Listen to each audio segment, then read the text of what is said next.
Hey guys, welcome back. My name is Jadrianng and I'm 16 this year. So in this video, I'm going to talk about Newton's first law of motion, which is inertia. And also, I'm going to share my notes about inertia under the description box below, so that if you are interested, you can just download it and paste it on your iPad or your tablets. So inertia is basically a resistance that resists to change in velocity. Okay, so if an object has greater mass, it has a greater inertia. So let's put this into an example. Okay, let's say right now I'm in a supermarket. Okay, in a supermarket. So I had chosen two trolley, and I'm just going to name this as trolley A, and the another one is trolley B. Okay, so right now I have two trolleys, but for trolley B, I have put a lot of things into trolley B. Okay, so eventually the mass of trolley B is higher, right? It has higher mass than trolley A, low mass. Okay, so when I push trolley B, it is harder, right? It is harder to push trolley B because trolley B, it has greater mass than trolley A if I compare both of those trolleys. So this tells us that trolley B has greater inertia and trolley A has lower inertia. So if you have greater inertia, which means you have greater resistance to resist to change in velocity.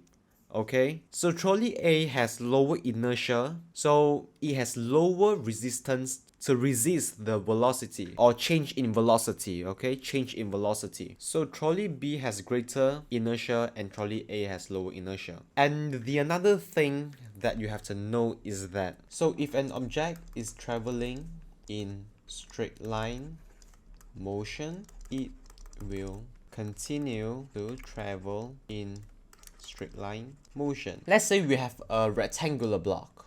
Okay? This is a block, a rectangular one.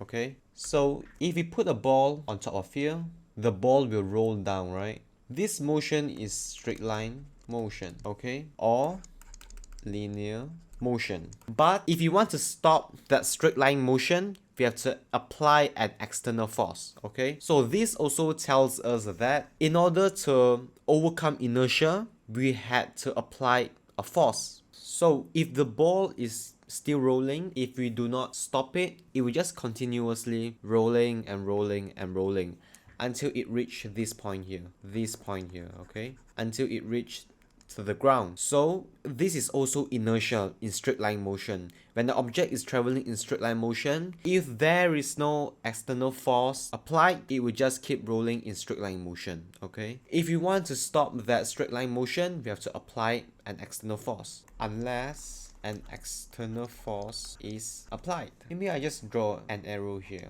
Okay, so when we apply a force, the ball will roll in straight line motion, and in order to change the ball's velocity, we apply a force here so that the velocity of the ball will change, right? So in order to stop the ball, we have to apply a force. Another page. And if an object is in still motion, which is not moving, it will remain in that velocity, which is zero, right? Zero velocity. Okay, zero velocity. So let's say I have an apple, a red one, and I put it on my table. This is my table, and this apple right here has zero velocity, which is same as still motion.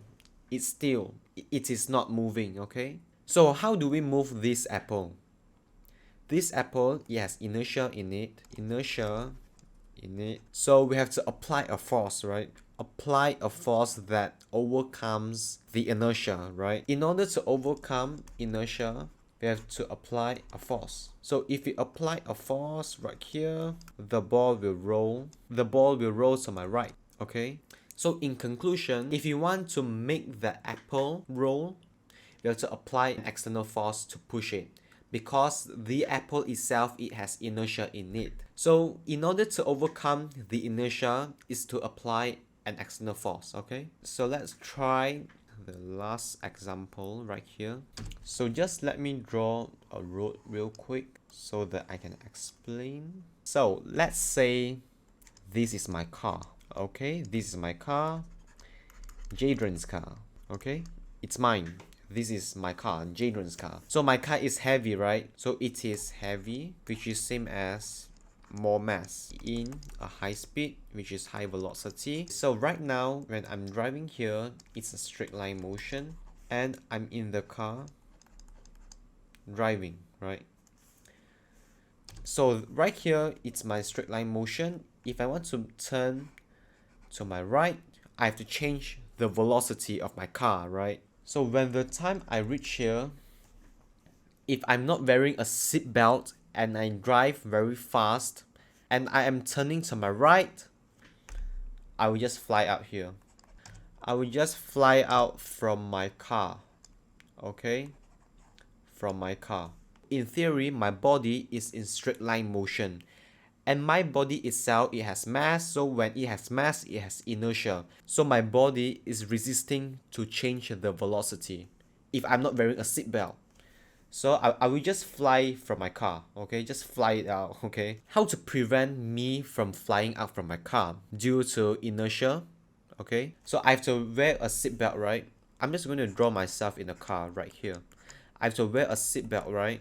A seatbelt. So just now, I had said that in order to overcome inertia, we have to apply an external force, or an external force is applied from someone or from some object, okay? So right here, if I push this belt right here, the belt itself, it has reaction force. It will push me back. So in order to prevent me from flying out from my car due to inertia and due to high velocity, I have to wear a belt to push me, okay? Reaction force. So in this case right here, a reaction force is overcoming my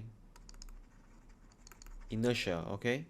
Reaction force is Newton's third law of motion, okay? So if you do not know what is opposite force, I will explain it real quick. So let's say if I punch the wall, if I punch it with 5 newtons of force in this direction, velocity, right? So the wall itself, it will exert a force to me opposite direction, but the same force, okay? So everything happens, it has opposite and equal reaction, okay? So in this case right here, in order to overcome the inertia, a reaction force is needed by the belt, okay? So that's it guys, thanks for watching for this video. If you do not understand what I just said just now, you can email me or you can text me on Instagram, and I will reply you as soon as possible. So that's it, bye.